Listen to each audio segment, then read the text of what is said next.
So Karen, you are the CMO at Brainstorm. Thank you for being here first. For sure, I'm glad to be here. Yeah. Now, you've been at Brainstorm for just a little bit of time. Yep. And we will talk about Brainstorm, but you have this like a long book of experience with marketing. Yes. So you're the CMO of Brainstorm, but before that it was Ancestry. Right. And I want to say you've been at Ancestry for... It was over a decade. Over a decade. Okay, yeah. And you started out in Ancestry, I mean, you really just like kept moving up the ranks to ultimately, you were an interim CMO, but you were the vice president of marketing for, was it the entire U.S. market? Yeah. So, I mean, a huge company.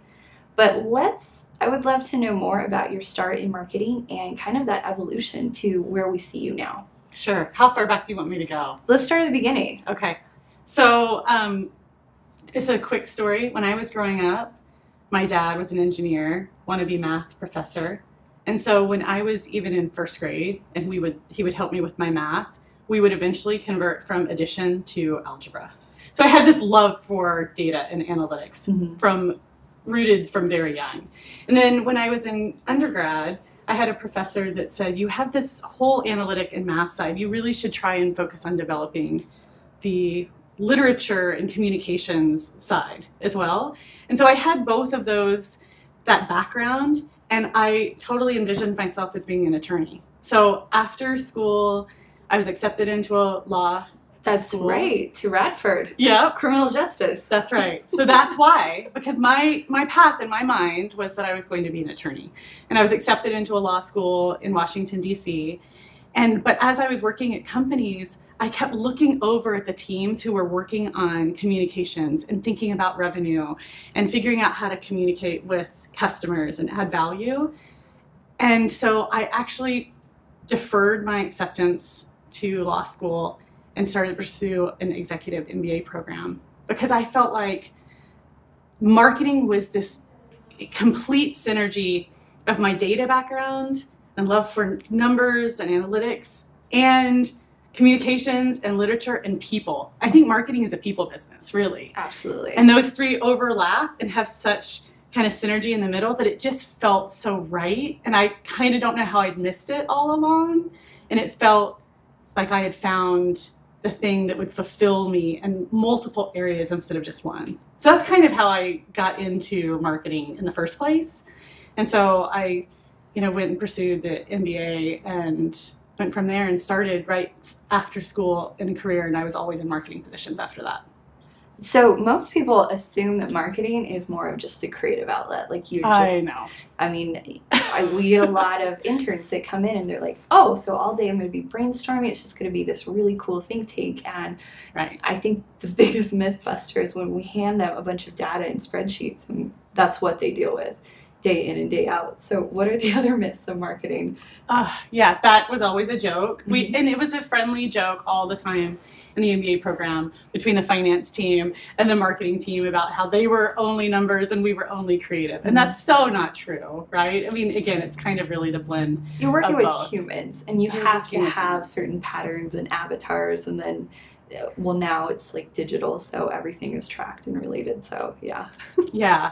And I think the other thing too is that there are those facets and specialties within marketing. You need people who are creatives by nature, and that's really their focus. But marketing now is all about the tools and the technology. There's layer upon layer. There's the business processes, the business strategy, the tools that you're going to use, the data you're going to use to have all of those complement each other to really build a team. All of those aspects are important. They talk about marketing and CMOs being the biggest IT spenders now a lot of times at companies because marketing tech is really the kind of catalyst for future growth and scale. Absolutely. So you start with Ancestry. Yeah. In that initial position, did you think you were going to be at the company for over 10 years? No. And my focus was always, I didn't know what my end game was going to be. I didn't have a plan that said, I had no expectations on myself that in 2 or 3 years I was going to have to switch positions or switch companies. So I went in really with an open mind. I certainly didn't expect that I would be there 13 years at the beginning. But the reality was I was always, the way that I look at it is, am I contributing value? Am I learning? And am I valued? And lucky for me, I had amazing opportunities within one organization to continue to do that. So, you know, I started as a marketer actually outside of the marketing team, which was a really unique position. Right. And it was partly because, you know, at the time, 13 years ago, the company was more focused on performance marketing and not really product marketing or focusing on, you know, customer marketing in that way. So I was on the content team, meaning in helping the marketing team to add value. And the way you look at it as a marketer is always, you know, who is your audience? In that case, my audience was an internal team. But you still solve the problems in the same exact way. Mm-hmm. How can I add value and get the marketing team to understand and leverage our product in different ways in the marketing communications? And I moved right from there into a role where I ended up leading, growing, opening the Canadian office. And so really probably half of my time at Ancestry was that business, growing the Canadian market. And it included us moving to Toronto with my family. And so we lived there for several years and really grew that business. And so that was a crazy, amazing opportunity for someone. Right, and Toronto's right, beautiful. And it's amazing. Yeah. Such a great city. Mm-hmm. So that was super fun. And then when I came back again, I had opportunities. So I took what I learned as a general manager of the Canadian business and the broad business. And then I came back and it was a very different thing to specialize in a huge business in the US market. So I felt like, and I also feel like marketing is such that even if you stay in a role, the technology and the customer expectations are changing in such that your role is changing. And if you aren't changing, you're being left behind. Oh, for sure. Redundant, not relevant anymore. Exactly. So that's how I ended up staying for so long, is because these opportunities just kept surfacing. You know, I came back and one of my areas of focus for a couple of years was really figuring out, again, tools, technology, data alignment to figure out how we could really elevate our level of personalization. I kind of look at Ancestry like it was my, you know, when you have your first love. And Ancestry was my first love. I was there for so long. I grew up there in many ways. Mm-hmm. And I'll always have that special place for that company because I think it's an amazing, amazing company. Now, in terms of each opportunity, was it a natural progression, as in how it was served up and you were just like the most perfect fit? Or was it like you saying, hey, identifying opportunities, a mix of that? Like, because I think this would be beneficial for those starting out in careers or those feeling plateaued in a career. Like, maybe they want to stick with the company because the company is a good fit for them. But maybe they're feeling in their current position like there has to be something more. Right. So how did you kind of reach for those or allow those? It was a little bit of both, for sure.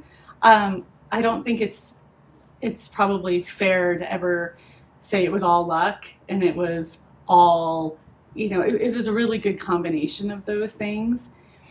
The one thing about me that is I've really realized is actually probably my personal passion and a hobby, which sounds maybe lame, is learning.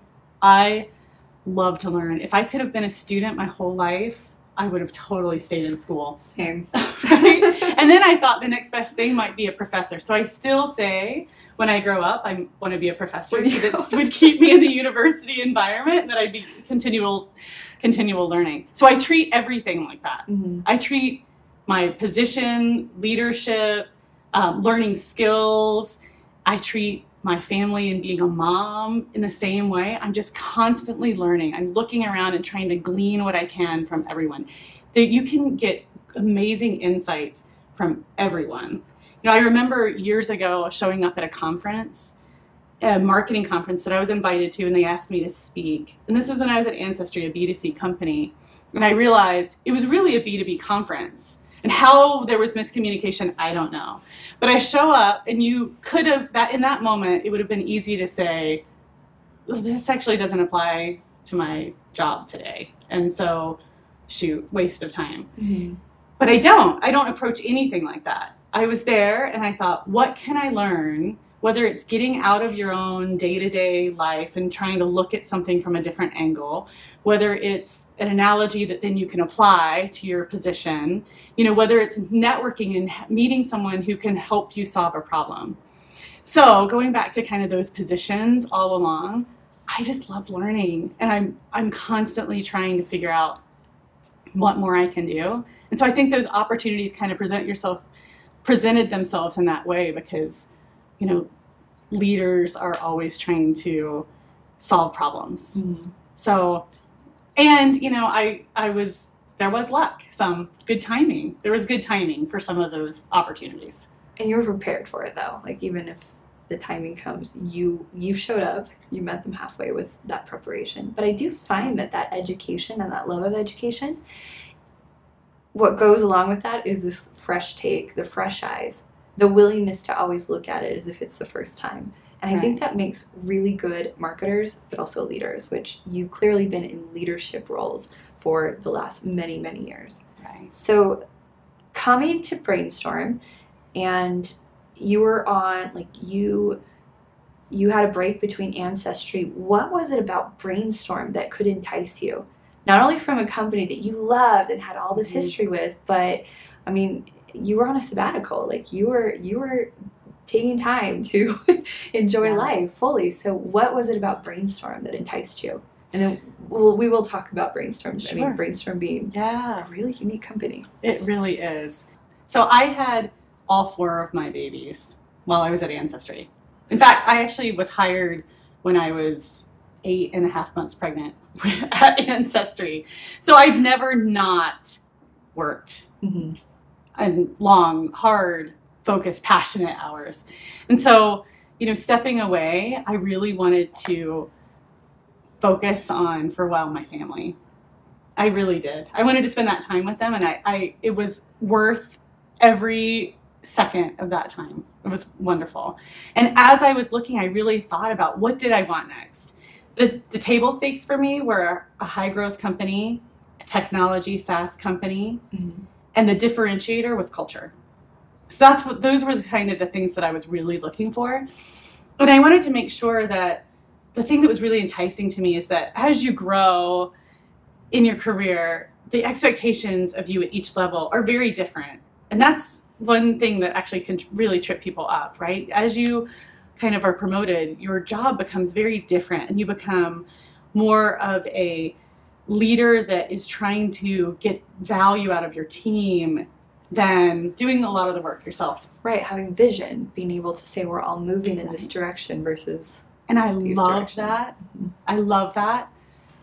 But I also wanted to be able to take all of those insights and different things that if we had known 5 years ago, maybe we would have done something differently.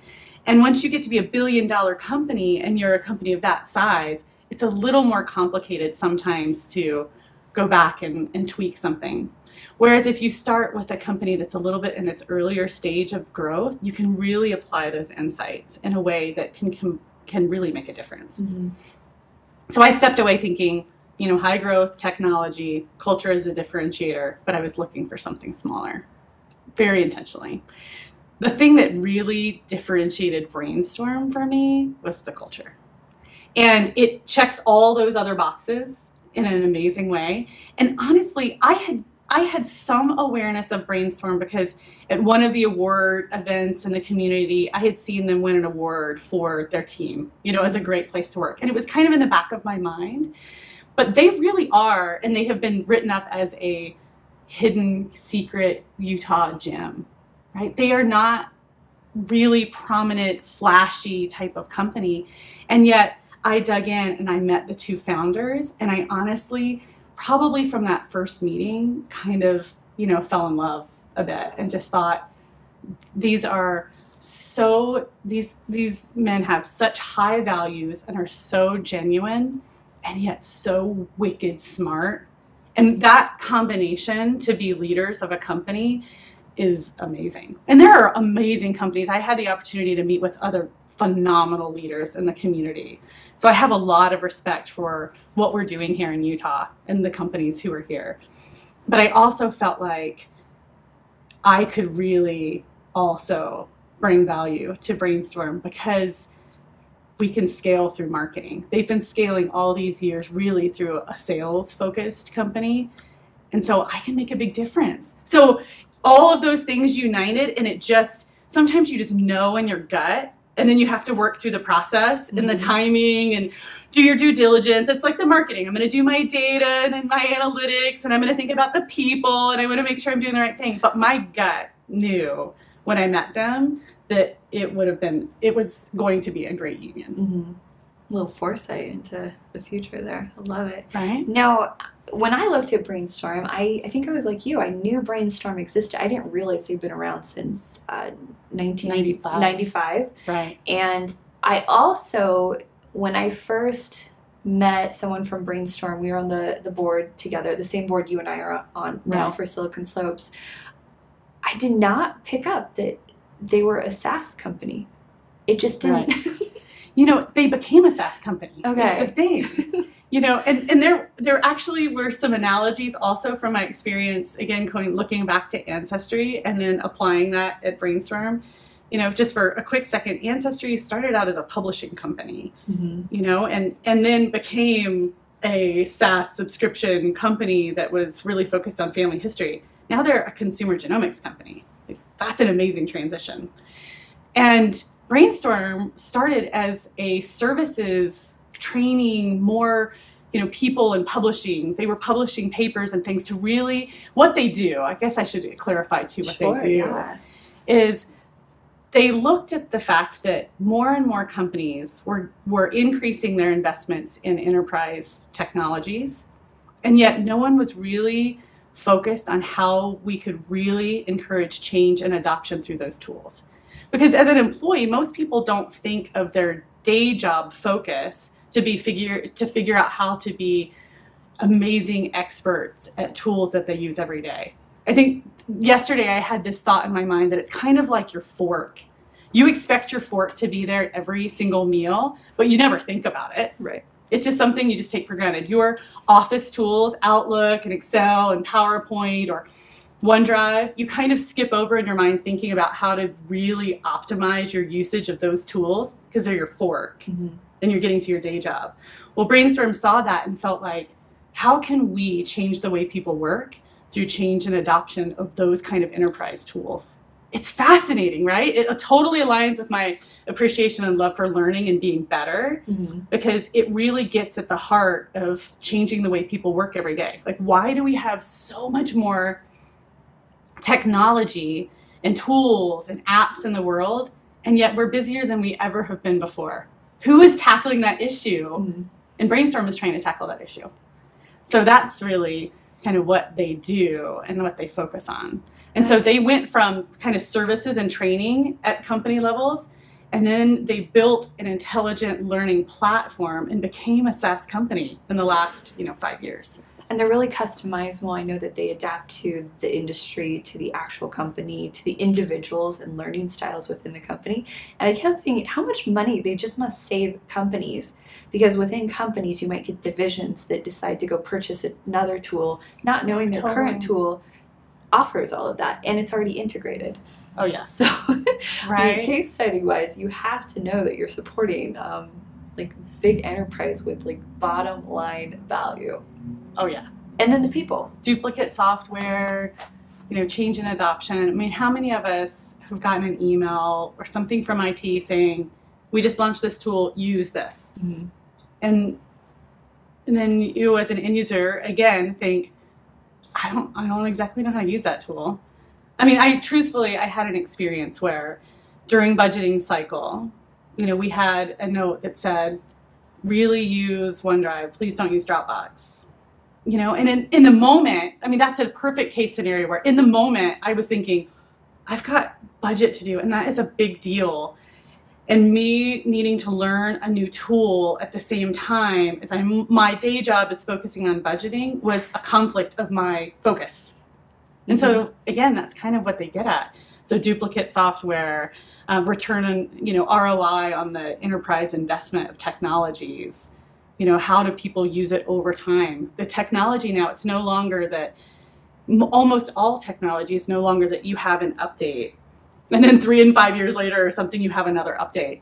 They're updating their software monthly or daily sometimes. There's constant little changes. So how do we support users at companies and make sure that they are productive? And to me, that also aligns with, satisfaction, personal satisfaction. So I get a lot of satisfaction out of the idea that this really can change the way people work. Absolutely. Now, in terms of the culture of Brainstorm, anyone I've met working at Brainstorm, they're just happy. They're just there's a lightness and there's just a satisfaction that seems to come with them as a person. So maybe speak more to that was ultimately what you're looking for, but how do you identify that? If you're looking at a company, if you're interviewing with a company, I imagine they wanted to put their best foot forward for you. So how do you know it's not happening in a vacuum? Right. What do you look for? Well, I definitely spent a lot of time with the company, with Eric Farr and John Wade, who are the principals. I spent a lot of time even in the office. So you kind of get a sense for the day-to-day. So that was one of the things that I personally did in helping to kind of decide. Mm-hmm. But the thing that rings true is the kind of the energy. So what I love there is that it's not merely a lifestyle company that has an amazing culture. They are hungry. They are growing. They are eager and energetic. But you feel it in the office. There are always going to be challenges and opportunities to face no matter where you go. But when those are more about business opportunities and not and really not about kind of people and power challenges, that's super refreshing. And that's definitely the space that they're in, right? They are, how do we grow and scale and maintain this culture as we go forward? So that is a great problem to solve, right? And then the other thing is, they have really, the thing about culture is that it's kind of nebulous and really kind of hard to define and qualify and even define, describe what it is. Sure. But it's exhibited through behaviors. I mean, it's awesome to be able to have free soda and all those things that people recognize. That's not culture, right? It's really how do people interact and what are their behaviors and their habits and their ways of working and how they communicate with each other. And one of the things that is an example of their culture is their focus on service. They have days that all employees have to go and do their own kind of service efforts, whatever is a passion for them. That's always consistent. They have people every week going and working with local elementary schools. We have worked with some rural high schools in Price to be able to help those students learn more about technology opportunities and help change the way that they're thinking and working. And I just love that. I love that, They have something else too. I'll say one more because this is really a big deal, at Brainstorm, the culture. And they have something called the Boom campaign. So they basically, all employees can apply for something that is their unique dream. Some trip, some experience that is special to them. It has varied from a woman who wanted to go to Paris and really learn how to make chocolates to someone who, her and her family, she has a sister with special needs and she'd never been to Disney World. And so they had a trip where the whole family went to Disney World. That kind of thing is so unique and so special that when I saw those things, it's kind of like you see the fruits of the labor. That's when you know. And theirs is very tangible. And the camaraderie with that, because I imagine even if I applied for something, if someone else got their dream, you're kind of excited for them. You're so excited. I mean, the one that we just had where we sent the family to Disney World, not only did they do that, they transformed the whole office into a Disney castle. We had costumes, so we had a king and a Prince Charming and a fairy godmother and a red carpet, and everyone showed up that day with some kind of element or hat or something to kind of be in costume, And the experience of her walking in and getting that surprise was just, yeah, exactly, right? I mean, people so many feels. It was touching. Very touching. So touching. And so, that I benefited from that just early on in being at Brainstorm. And it's just all those little moments are just such confirmation that you're at such a good place. Mm-hmm. I love it. What a great demonstration to all those who are just starting, who are maybe just starting out in their career, to think of other things come top of mind, right? They'll maybe think how they can go the extra mile in something small, because certainly a company doesn't have to provide something like that, but the fact that they did, it was one way to go the extra mile. That's right. That's super, super satisfying. Now, you've led a lot of teams, mm-hmm. and big teams, and one part of definitely culture, but also growing a business and succeeding, is finding the right people and then getting the right people on the bus and then getting them in the right seats. Right. Good to great. How do you do that? Right. So this is not uncommon advice, but for sure, hiring people that are better than you, or, specialized in such a way. And that can be very, especially early in your career, really uncomfortable, right, to think about that, because there's a little element of fear or concern from that standpoint. But that's super critical, is finding people that you just think, wow, you know so much more about that than I do in this area. We need you on the team. Mm-hmm. That's one. Another one is I had heard early on too that, you are naturally going to gravitate towards people who are kind of like you, right? That's that's the way you are in your friend network and your social and your peer community. And if you do that, then you also tend to create teams of very like-minded people. That seems amazing from the standpoint of, let's make sure we all have kind of rooted in the same values and things like that, and focus. But if you have all, where is your healthy debate? How do you counterbalance? Who's the one in the room that plays the devil's advocate? Mm-hmm. And you need that. You need diversity on your team and thought, for sure, to be good.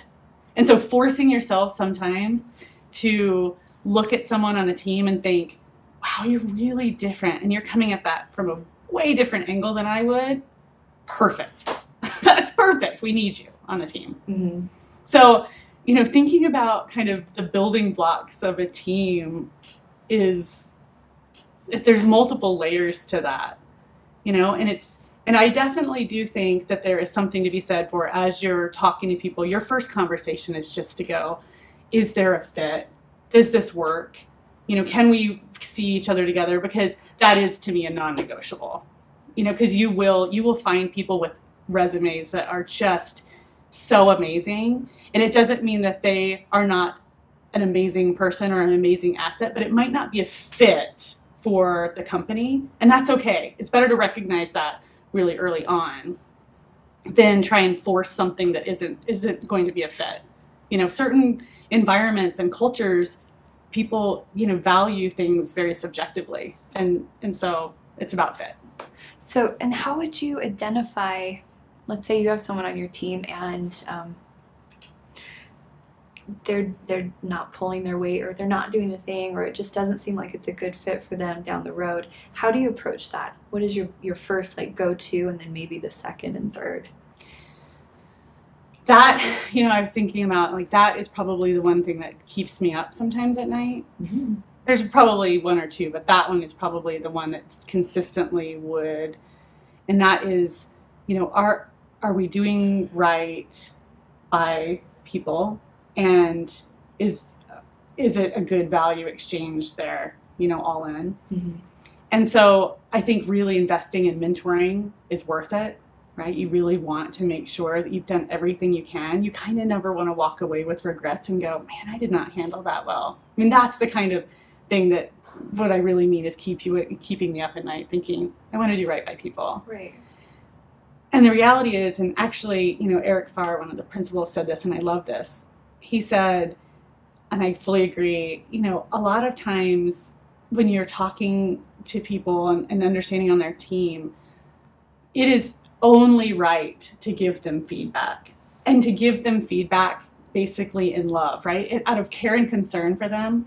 It's only fair to do that. It's what's unfair is to have someone on the team who is oblivious and unaware that they aren't pulling their weight, or that they're not a good fit, or that they should step it up, or that they made a mistake, or they have a learning opportunity.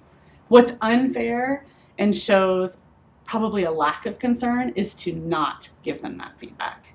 Because in all cases, when you do it in a way that you really want to build people, then that, even though that everyone takes criticism, right, a little bit hard. It's like when you get your review and you Absolutely. see 95 positive things and you just zone in on the one piece of feedback. That's hard to take that, but that's the only way people grow. People only grow when you are out of your comfort zone. So I think when you see someone on the team, you have to talk to them. And it's hard for the person giving the feedback, and fully recognize that it's very hard for people to receive that feedback. But it is ultimately kind. I agree with that. Right. I've always thought the kindest thing you can do is actually treat them like the adult they are. And it doesn't have to be overly personal in terms of, like, I care about you as a person, but here's the business of it. I know you want to operate here, and what's happening is right here, and here's where I would suggest you focus. It's like the friend who you don't tell them they have something in their teeth, and later like, why didn't you tell me? It's one of my biggest pet peeves ever. Yeah, you always tell someone you have something in your teeth, because it is kind. It's a little bit embarrassing for both of you, but afterwards they're like, I feel like I can trust you. Exactly. So that's how I've approached like all the hard conversations with teams is, look, I value so much that I'm going to tell you this thing, and here's what I see. And afterwards they're like, best thing ever. I actually know how to diagnose whatever problem that maybe they didn't realize existed. Right. And, you know, through my career, I have been on the recipient end of that kind of feedback where, you know, it's something that maybe I wasn't unaware of, or I was, but I didn't realize that it was causing a problem, right? We all will have those things. So it's both. It's two ways, that kind of open communication. And you hit on it. I think it builds trust. And trust, to me, and honesty is always going to be one of my highest values. So how do you map those things is how I think about it all the time. Yeah, by doing them, probably. just getting better at, or more, I don't know if it's better, but knowing this needs to be done, so let's do it quicker. Right. Let's not hold on this and let it be like a hang up for anyone. Now, in terms of, you've had a lot of successes. You have this extraordinary career, but maybe speak to a time or a situation where you feel like you failed, and ultimately how it served you. It's a great question. I can definitely think of a time early on. I alluded to this earlier, and so I'll just kind of unpack that a bit. So earlier, there was a moment in my career when that was really one of my first real opportunities, I think, to kind of be promoted and hire on a team. And I fell into initially the same kind of trap that so many people fall into, which is I was really good at this, therefore I am now promoted, and you just kind of want to take everything that you were really good at and keep doing it because you feel like that's what got you there. And the reality is, the expectation has now changed. Your role is different, your job is different, and if you continue to do what you've always done before, then you're actually not meeting the expectations of that position. And so in, you know, kind of specifically in that role, I was supposed to hire multiple people kind of at once.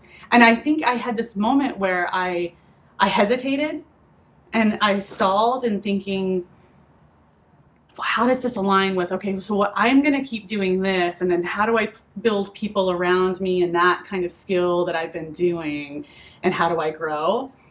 And it took me too long. And in business sense, this wasn't a huge long time. This was a matter of a couple of months, but that makes a difference. And I just looked back at that and felt like, man, I just learned so much from that moment. And now I'm a much, much better mentor to people as they are thinking about their career, and helping them understand that distinction that, you know, as you kind of move up and move on, that the expectations are different, that your focus is different, and that's good. And at each one of those points, you kind of, you stretch and you have to learn and you grow. And it might be the first time you do all of these things, but that's really important to keep that in mind so that you actually can progress. Otherwise, you'll just continue to be awesome at your job. And that's great too, right? Be awesome at your job. So I've thought about that a lot. And I definitely have people always, who've come to me and said, I'm doing an amazing job. And so now I want to be promoted. And I help them understand that the next level is actually a different position, right? And which is a good thing. And how can we help you get there? So it's a great learning experience. The adaption. Like, I think we get hung up on the adaption phase of everything in terms of, well, next position requires almost a completely different set of skills. I mean, if you, for example, let's be specific. If you get to the next level and you hold on to all that work, you might be a micromanager.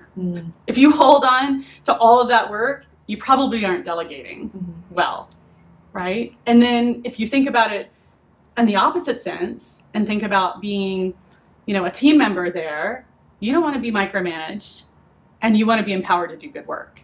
So it's a real problem and a real opportunity for people to kind of grow and learn how to really kind of step up into those leadership positions. Right. But you experiencing it for yourself, did that not make you that much more aware so that when other people come to you and say, okay, I'm ready for that big promotion, you can say, oh, this is probably what you're thinking, huh? Yeah. Let's diagnose that a little bit. Totally. Once you've been through it, it gives you so much more insight, right? They always say, once you do something and then you learn it and then you teach it to someone else and it really clicks for you. And that's kind of one of those experiences. Learn through your own experience a lot of times is pretty powerful. Yeah. And then you can be so much more valuable to help other people in their career, because helping to develop other people, that's rewarding. Absolutely. No, Karen, let's talk a little bit about women in business. Specifically, here in Utah, like, we are seeing quite a change in how we view kind of the women in business. We're seeing it everywhere. It's kind of this, like, obviously we all know and we're making efforts to support women in business, but it's this weird situation for women in leadership roles where it's like, well, I actually just want to do the thing and I don't want to focus so much on being a woman in business. Right. But it's hard to be what you can't see, so you kind of need to speak to those questions. I mean, even the question now is, how much do we answer? How much do we focus? And how much do we just keep doing what we've been meaning to do? But what are your thoughts on kind of the position you're in, being maybe more surrounded by men? In my industry, it's more dominated by men. For sure. Mine, definitely. Yeah, and how you see that as either you are the beacon or just allow me to just keep doing and allow the work to be what represents. So I'm gonna go on a personal note here and share a personal story. So my second child, so I have 4 that I mentioned. My second one, so this is before I moved to Canada. And on the day he was born, we found out he had spina bifida. We had no idea. Like, none of the testing came back and showed it. It was kind of this huge, clearly it was a huge deal. Right. So I truthfully, in my mind, it was like I said when I started, I didn't necessarily have my whole career mapped out. It was more of where I saw myself in the next few years, like the next few years ahead. And my husband was a small business owner. He was in the construction industry. And I always envisioned myself, I had an MBA, I was going to have experience. I wanted to actually stay home for a few years with my kids. And I've hired many women who have done something like that, where they've taken 3 years off or 5 years off and then come back and been incredibly valuable. That's what I envisioned. That's what I thought. And in the moment he was born, all of that changed. And my husband and I had a year of trying to figure out, with multiple surgeries and all of these needs, what we were going to do. The idea that I would be able to not work and stay home for a while was kind of off the table because the insurance needs and the medical costs for him would have been basically prohibitive from someone who's self-insured. Mm-hmm. So as a woman, to go through that and think about what my expectations were, what I envisioned my life to be, and what those moments, I think Shakespeare said, he's credited, I think, with saying that expectation is the root of all sorrow. So I had to go through this whole moment of like, I'm a mom. Even if you're a full-time employee out of the home, you're always a full-time mom, mm-hmm. right? And so we went through that experience together. So I'm unusual now because when we moved to Canada, my husband became a full-time stay-at-home dad and still is. So we're very unusual for the community here. Mm-hmm. That I have a career as an executive and my husband has a career at home. And he does lots of other things. He's he's the treasurer of the PTA. He built our house. He's done all these things, but his primary role and focus is our children, and mine is to work out of the home. Mm-hmm. Totally different. So now fast forward a little bit. What I don't think I had realized is that as a woman like that, who has this full-time, we all have full-time personal lives and we all have full-time, work. Mm-hmm. I didn't realize that other women were looking at me as an example or a mentor. I just was oblivious to that. Like, shame on me for being oblivious to the fact that people were paying attention and especially looking at me as a female leader that has been successful in her career and adores her kind of big family. And so once I really realized that, I thought about it differently, and I felt like I had more of a responsibility that I had ignored, I guess. That how can I help women in the community and whatever they decide, to your point, whether it's I just want to have this really valuable position and I'm not trying to advance in my career. That's great. Or I want to come back and work part-time, or I want to take months off or years off and then come back. Like, how can we support women in whatever they decide to do? There's no right or wrong answer, but how can I do that better? Now I think about it. And so, and I don't even know all the ways to do it, one-on-one, being involved in the community, thinking about people at my own company, people I've worked with and colleagues in the past, but I'm much more conscious of it now. There's not a right or wrong answer. Mm-hmm. Let's just be supportive of each other. It's as simple as that. And I know you mentioned Rachel from Chatbooks, that you're, having a tribe of like-minded individuals. Yes. I know that the Women's Leadership Council, they talk about these things and they talk about it in really interesting ways because it's sometimes as simple as it's the reverse of what you would think be the problem, like tokenism. Like we're putting we're elevating someone just because they are female, and no one wants that either. But it's an interesting thing to talk about, and there's so many dynamics to it. Right. And then sometimes we're working with decades of just very traditional, stay-at-home moms versus stay-at-home dads. Where now it's like, I think we're coming more into our own, where it's you choose your own adventure and then you can change your mind. And right. Is that just not crazy? Right. That we get to change our minds and do what we need to do. But I love that with your story, you were just doing what you were doing. Yeah. I think it's refreshing that you weren't worrying about being, motivational or inspiring to anyone else, and that you were quite surprised by the idea of it, and that now you're like, okay, yeah, we can. Right. I can work with that. I can work with that. I can do something with this. Because you're quite happy and satisfied in that. Yeah. I love it. Now, my final question is, in terms of legacy, what do you hope to be remembered for? Yeah. That's a big one. Yeah. It's probably in that kind of this space of the thing that I am most proud of, I think, when I get feedback or reviews or 360s or my friends or whatever it is, I love when there's a few words that I hear: passionate, genuine, and authentic and, empathetic and caring. And I feel like in those areas you cover, so much. Mm-hmm.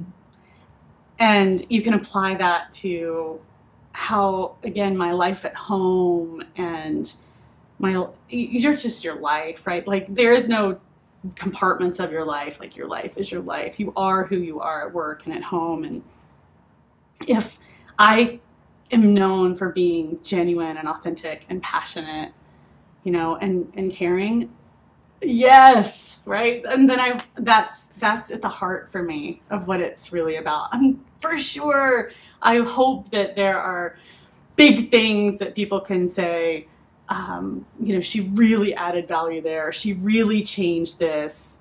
But it doesn't have to be big, really. I think we change the world through our family and our kids and our influence and our community. And so I don't think it has to be, some monumental number-driven thing.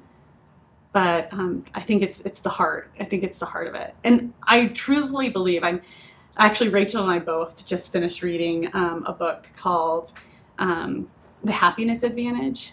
Love that book. Do you love that book? I love that book. It's so good. Yeah, it's just so simple. And it just, right? So the premise is people feel like they need to be successful and then they'll be happy. Mm-hmm. And all of this research has just reversed it and said, be happy and you will be much more likely to be successful. So I feel like if you focus there, then great things will come of it. I constantly say to my kids, choose happiness, like choose happy. And we have a sign in our house and they kind of roll their eyes at me, but it's true. It's a choice no matter what your circumstances are. And so I guess that's really kind of at the heart. Like let's focus on the heart of happiness and positive energy and great things will come from that. I love it. Thank you. Thank you so much for being here. I've loved this conversation. Thank you for your time. Oh, you're welcome. It was such a pleasure.